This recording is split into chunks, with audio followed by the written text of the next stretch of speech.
Hello friends, मैं हूं रवि कुमार। आपका स्वागत है मेरे YouTube channel question anchor education में। Audio Jungle.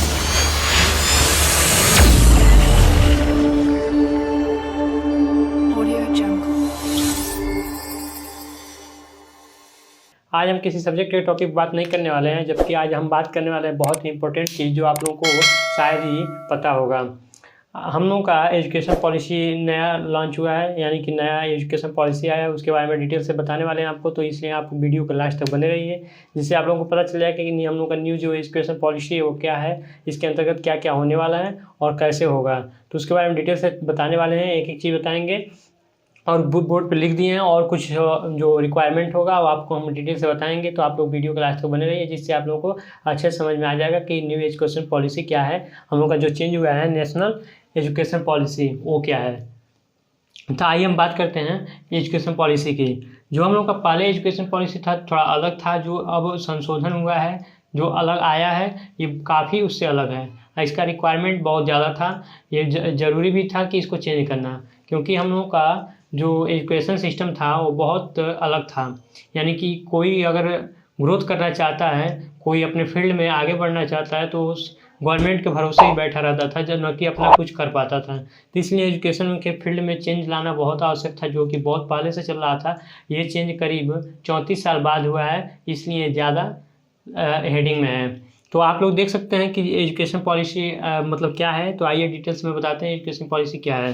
तो देखिए, ये पहली बार ये पहला हेडिंग तो हम बना दिए इसी को कि ये 34 वर्षों में चेंज हुआ है, क्योंकि ये 34 वर्षों में चेंज हुआ है, इसलिए ज़्यादा इम्पोर्टेंट है। मानव संसाधन मंत्रालय द्वारा चेंज किया गया है, यानी कि जो मानव संसाधन मंत्रालय था, यानी कि हम इसको शॉर्ट फॉर्म में बोलते थे MHRD, इसके द्वारा ये लागू किया गया है। और मानव संसाधन मंत्रालय जो है, इसका नाम भी चेंज कर दिया गया है। जैसा कि आप जानते हैं आजकल ज़्यादा नाम चेंज हो रहे हैं, यानी कि सभी चीज़ों के नाम, सड़क हो गए, जो भी चीज़ हो गया, नाम चेंज किए जा रहे हैं। तो इसका भी नाम चेंज करके इसका नाम शिक्षा नीति रख दिया गया, शिक्षा मंत्रालय रख दिया गया है, शिक्षा मंत्रालय रख दिया गया है। अब इतना बड़ा नाम न दे करके शिक्षा मंत्रालय से हम इसको बुला सकते हैं या कह सकते हैं, जैसा कि आप देख सकते हैं। उसके बाद से ये तो बदलाव आ गया है 34 साल में। 86 में सर्वप्रथम ये था, 1986 में शिक्षा नीति जो थी इंदिरा गांधी के टाइम में, उसी के समय का ये शिक्षा नीति था, जो कि फिर शिक्षा नीति को बदलने की कोशिश की गई, लेकिन ये शिक्षा नीति 2015 में नहीं बदल पाई। और फिर इसको 2016 में कोशिश किया गया बदलने के लिए शिक्षा नीति को, तो 2016 में बदला गया, जो कि आज 2020 में आके यहाँ पे बदल गया है। ये कब चेंज हुआ था? 29 जुलाई 2020 को। ये क्वेश्चन बन सकता है कि शिक्षा नीति कब चेंज की गई थी? 29 जुलाई 2020 को। अब देखते हैं जो शिक्षा नीति बदला है, यानी कि हम जान गए यहाँ पे मानव संसाधन मंत्रालय का नाम क्या रख दिया गया है? शिक्षा मंत्रालय। अब आ जाइए, हम देखेंगे जो ये बदला है। पहले फॉर्मेट होता था हम लोगों का 10+2 के, 10+2 के फॉर्मेट होता था, लेकिन अब 10+2 के फॉर्मेट में नहीं रहेगा। ये फॉर्मेट बदल गया है, ये फॉर्मेट आ गया है अब 5+3+3+4 के। यानी कि जो 5+3+3+4 हैं, ये क्या हैं? सब ईयर हैं। यानी कि पहले 10 ईयर का था प्लस 2 ईयर का था, इसको हम लोग 12 तक ऐसे पढ़ते थे 10+2, लेकिन अब ये चेंज करके 5+3+3+4 के ऊपर कर दिया गया। तो आइए हम बता दे रहे हैं ये क्या है। 5+3+3+4। तो ये देखिए, हम लोग का जो फॉर्मेट इस समय बना है 5+3+3+4 पे बना है। तो पहला फॉर्मेट है 5 ईयर का, दूसरा फॉर्मेट है 3 ईयर का, फिर 3 ईयर का, फिर 4 ईयर का। तो इसमें देखेंगे हम लोग कि 5 ईयर में क्या क्या है।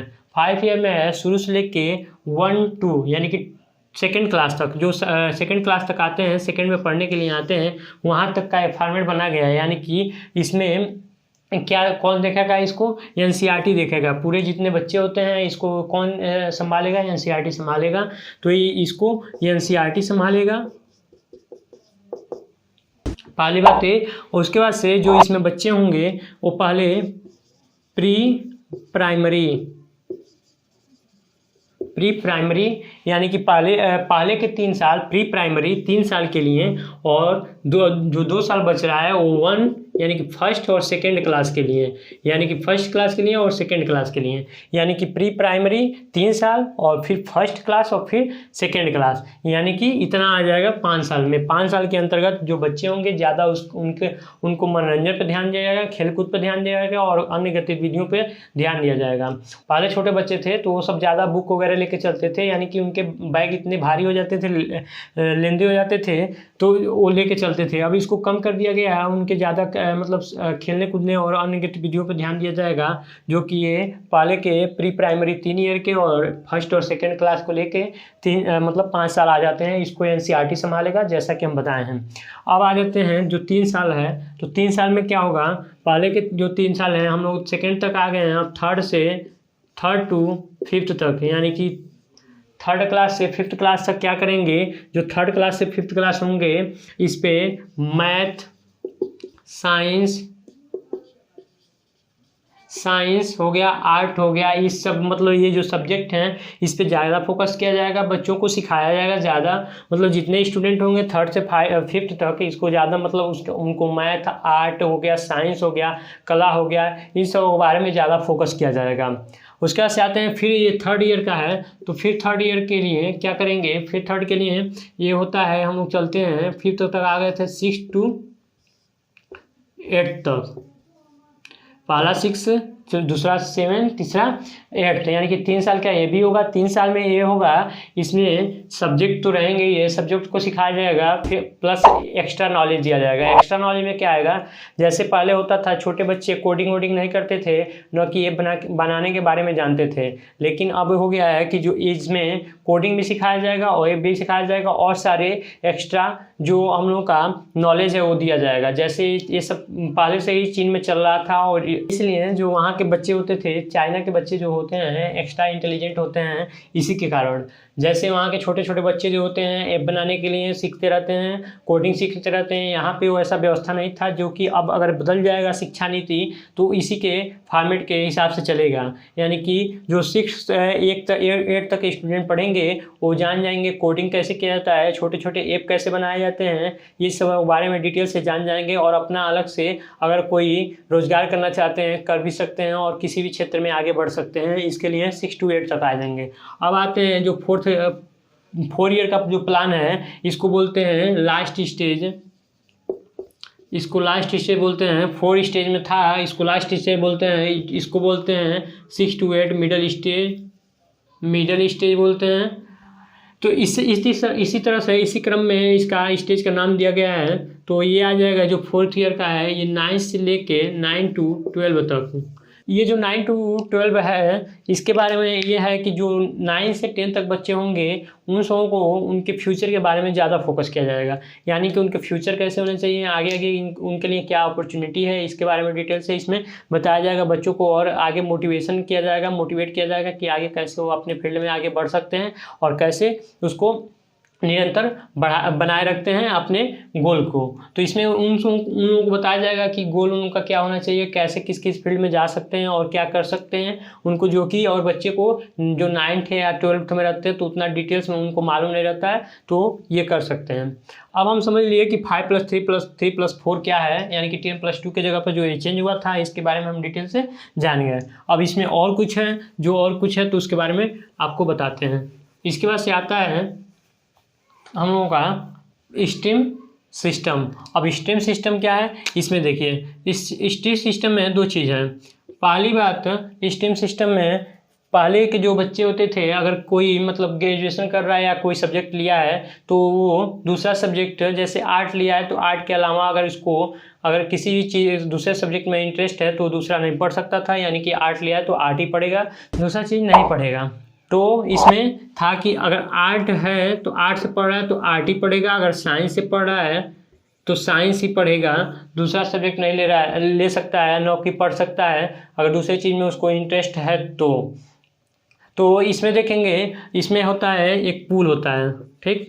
पूल के हिसाब से देखेंगे, अगर आर्ट लिया है वो स्टूडेंट, अगर आर्ट लिया है तो आर्ट के अंतर्गत अगर पूल में वो आता है सब्जेक्ट, यानी कि साइंस पढ़ना चाहता है, अगर साइंस आता है पूल में तो पूल के अनुसार उसको साइंस पढ़ने की अनुमति दे दी जाएगी और पढ़ सकता है। जैसे अगर कोई कॉमर्स का है तो कॉमर्स का जो बंदा है, कॉमर्स का अगर साइंस पढ़ना चाहता है या आर्ट पढ़ना चाहता है, उसके आर्ट में रुचि है तो आर्ट भी पढ़ सकता है। किसके अनुसार, अगर उसके पूल में है कि हाँ कॉमर्स में पढ़ रहा है, उसके पूल में है कि हाँ आर्ट पढ़ सकता है तो आर्ट भी पढ़ सकता है, तो आर्ट के लिए भी वो पढ़ सकता है। तो उसके वजह से हम लोग का हो गया स्ट्रीम सिस्टम क्या हो गया, यानी कि सब्जेक्ट दूसरा है तो दूसरा उसके अगर फेवरेट है यानी कि उसको मनपसंद है दूसरा सब्जेक्ट तो वो पढ़ सकता है।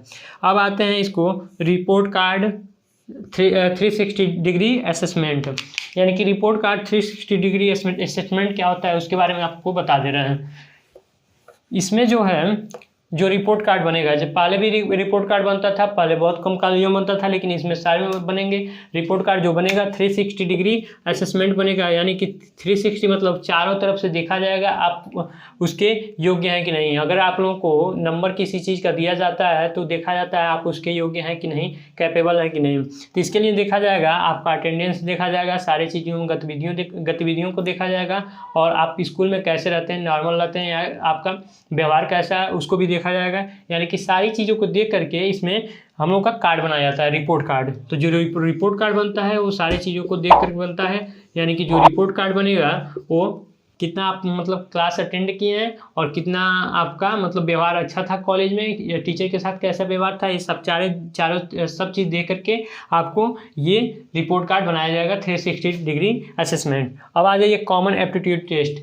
जो कॉमन एप्टीट्यूड टेस्ट है इसके लिए क्या होगा, ये ऐसा टेस्ट है जो पहले नहीं होता था, किसी भी कॉलेज में नहीं होता था। इसमें ऐसा है कि हाँ जो ये टेस्ट होगा ये आपके फ्रेंड इसमें नंबर दे सकते हैं, कोई भी इसमें नंबर देता है, आप अपने फ्रेंड को नंबर दे सकते हैं, आपका फ्रेंड आपको इसमें नंबर दे सकता है। यानी कि इसमें नंबर देना रहता है जो कि टीचर के अलावा और कोई और दूसरा भी दे सकता है। जैसे आप दे सकते हैं अपने फ्रेंड को, फ्रेंड आपको दे सकता है। तो ऐसे रहेगा इसमें जो कॉमन एप्टीट्यूड टेस्ट है, तो यानी कि इस टेस्ट में ऐसा ही रहेगा। अब multi entry and multi exit क्या है, ये है ग्रेजुएशन वालों के लिए। ग्रेजुएशन वालों के लिए जैसे पहले था कि हाँ ग्रेजुएशन कर रहे हैं तो अगर ग्रेजुएशन छोड़ दे रहे हैं तो 1 साल में छोड़ दे रहे हैं तो उन लोगों को कोई सर्टिफिकेट नहीं मिलता था, लेकिन अब 1 साल में छोड़ेंगे या 2 साल में छोड़ेंगे तो उनको सर्टिफिकेट मिलेगा। अब कैसा सर्टिफिकेट मिलेगा, एक का 4 तरफ से 4 ईयर का होता है तो 4 ईयर में बांट दिया गया है।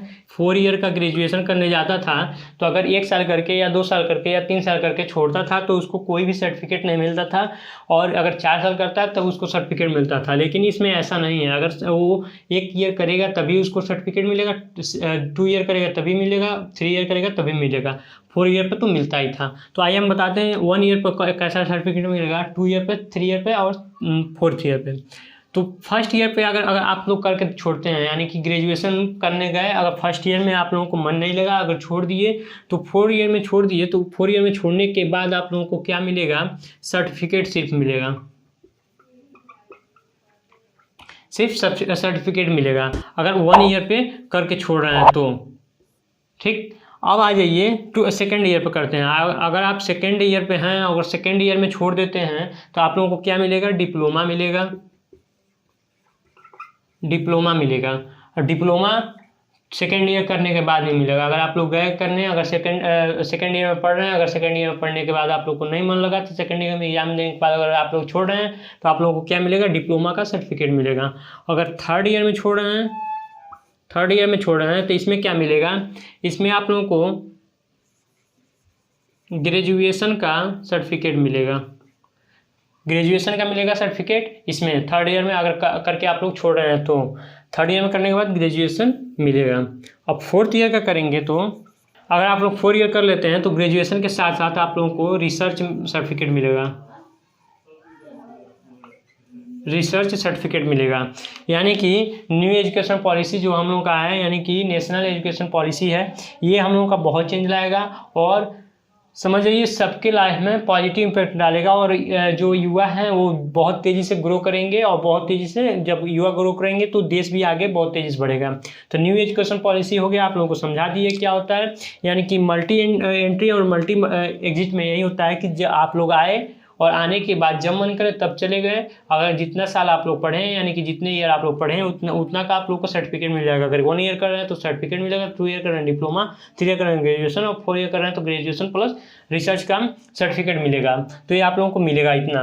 यानी कि न्यू एजुकेशन पॉलिसी बहुत चेंज लाएगा, यानी कि शिक्षा पहले के अनुसार नहीं रह जाएगी। अब इस समय का जो शिक्षा है अगर ऐसा बदलता है तो आगे चल के बहुत सारा चेंज ला सकता है इंडिया के अंदर और इंडिया के लोगों के अंदर। तो इसमें आप लोग देख लिए न्यू एजुकेशन पॉलिसी क्या है। आप लोग जान सकते हैं कि आप लोग जानते ही होंगे कि जो मानव संसाधन मंत्रालय के मंत्रालय इस समय का मंत्री कौन है। मानव संसाधन मंत्रालय जो है उसके मंत्री कौन है, तो उसके मंत्री आप लोग जानते हैं रमेश पोखरियाल निशंक हैं। तो ये 29 जुलाई को ही घोषणा किए थे कि हाँ न्यू शिक्षा पॉलिसी ऐसे होगी, तो इसको बताए थे।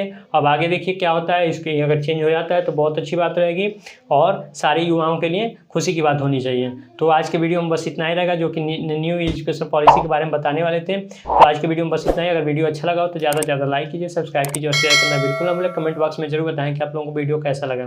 Thank you.